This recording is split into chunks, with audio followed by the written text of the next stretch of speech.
We do need police and criminal justice reforms to save lives and make sure all Americans are treated equally in rights and dignity.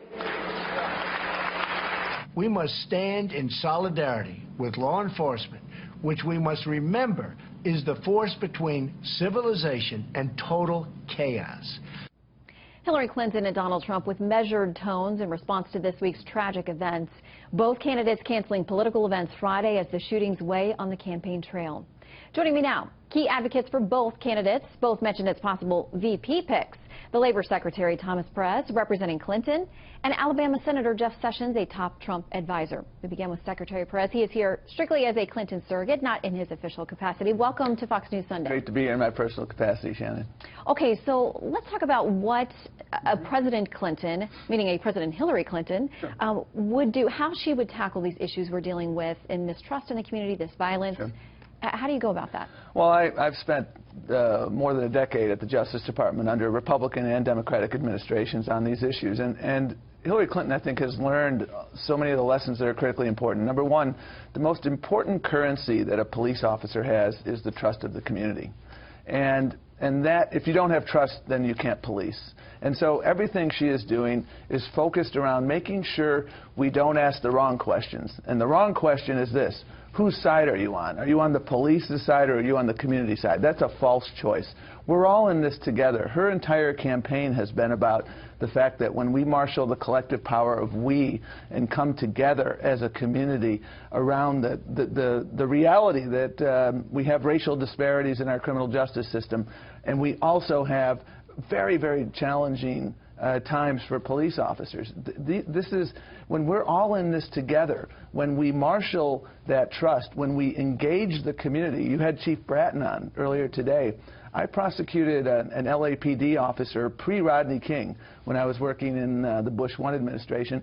That department had significant challenges. You fast forward now, under Chief Bratton's leadership, the engagement of the community, the involvement of the Department of Justice, things change for the better. So the good news here, I understand the fear that so many people have and the mistrust. And Secretary Clinton understands that when we bring people together, when we learn about how we can do things like de-escalation training, when we understand and not talk past each other but talk together with each other, I think you can build trust. I saw it in Los Angeles firsthand. I saw it in Seattle, Washington. I worked a lot with the police department there. And Secretary Clinton understands that we can do this as long as we marshal the collective power of we and don't talk past each other and don't create these false choices. All right, let's talk about some campaign issues. Yesterday, the formal announcement that Mrs. Clinton will pursue a public option for health care. Some call it the government-run option. It's a concept that she has been associated with, of course, in the past. Senator Bernie Sanders issued a statement congratulating her on that. Well, conservatives not as equally congratulatory on that. The group America Rising Squared reacted this way, quote, desperate to win over the Warren-Sanders crew that deeply distrusts her, Secretary Clinton is willing to adopt even the most extreme left-wing views as her own. There is quite literally nothing she won't do or say to fit into today's modern democratic socialist party. So has the primary pulled her so far left that she's going to have trouble in the general election on issues like this? I think Hillary Clinton's going to do great in the general election for the simple reason that she's been fighting for health care her entire adult life. As First Lady, she took on the health care industry to try to expand access to health care. When that didn't succeed, she helped get the Children's Health Insurance Program passed. So she wants to make sure that health care is a right, not a privilege in this country. And I think the work that's been done under this president has brought us tremendously far away, but there's still unfinished business, and what she's trying to do is continue that progress. Okay, this week, the conclusion of the FBI email investigation, Director Comey is saying that she and staffers were negligent and extremely careless. He did not recommend criminal prosecution. Here's reaction from House Oversight Committee Chair Republican Jason Chaffetz. I think there is a legitimate concern that there is a double standard. If your name isn't Clinton or you're not part of the powerful elite, that Lady Justice will act differently.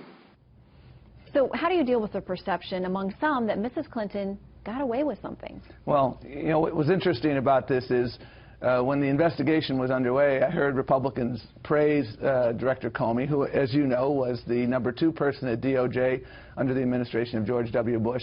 And then when they reached their conclusion, and it was the career folks there who were vigilant and independent, now they have a different tune. And that hearing was rather interesting this week because what it really illustrated was exactly what we know, which is there was no criminal wrongdoing on Secretary Clinton's part. She made a mistake. She's acknowledged that.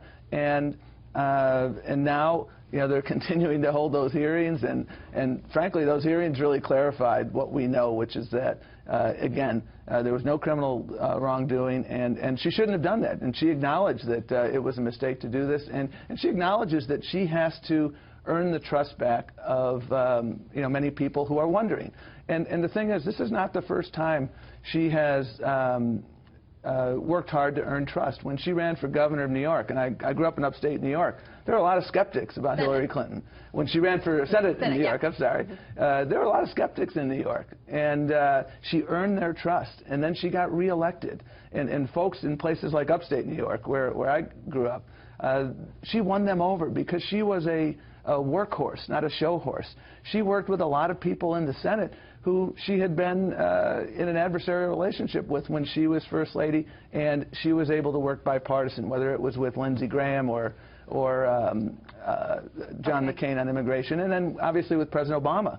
A tough campaign, and then she earned his trust as well. So she works forward to earning the trust of the American people. Well, there are several contradictions and inconsistencies that came up between what she said and what the director, James Comey, said about the fact that there were classified emails that were found on her server, that she didn't turn over all of her work-related emails, as she said, these were marked at the time that she sent them, that she did use multiple devices during her time as secretary, which she had denied. What do you do with those inconsistencies? Well, actually, the hearing, which was obviously a partisan hearing, I'm glad it took place because it cleared up a lot of those things. And let me just take one quick example of what you just said. The issue of whether she had documents that were in fact classified.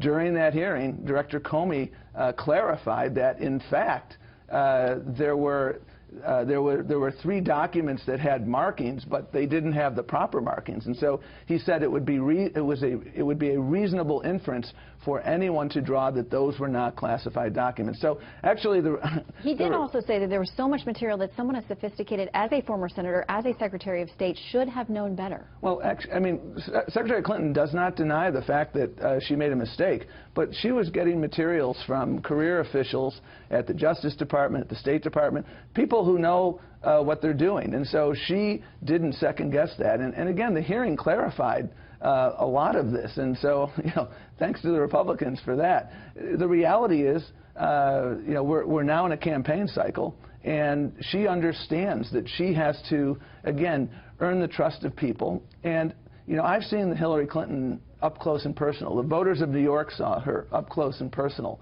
And I often judge a person by what they did when they weren't in the spotlight. And Hillary Clinton has spent her entire life breaking down barriers, whether it's for people with disabilities. The Individuals with Disability and Education Act is a product in part of work she did in her 20s. The work she has done to break down barriers in education, all of those things, I think, cast a really important light on who she is. As somebody who sounds like a great advocate for her, could you be her VP pick? Well, I'll leave that to other people. I'm working on my day job right now, and Shannon, I love my day job. My day job is about making sure that we expand opportunity for everyone, that we break down barriers. We've done a lot of work under this president, and I've been out on the stump for Secretary Clinton because I think she has a remarkable experience and temperament. As we've seen over the last few weeks, these are turbulent times, and they call for someone who has a steady hand, who can bring people together. And that's what she's done all her life. She understands that Mexico is an ally, not an adversary. We got to leave it there. Thank you so much, and we'll see whether you're a formal addition to the ticket out there on the campaign trail as well. Thank you so much for coming. Always a pleasure to be with you. Up next, Donald Trump.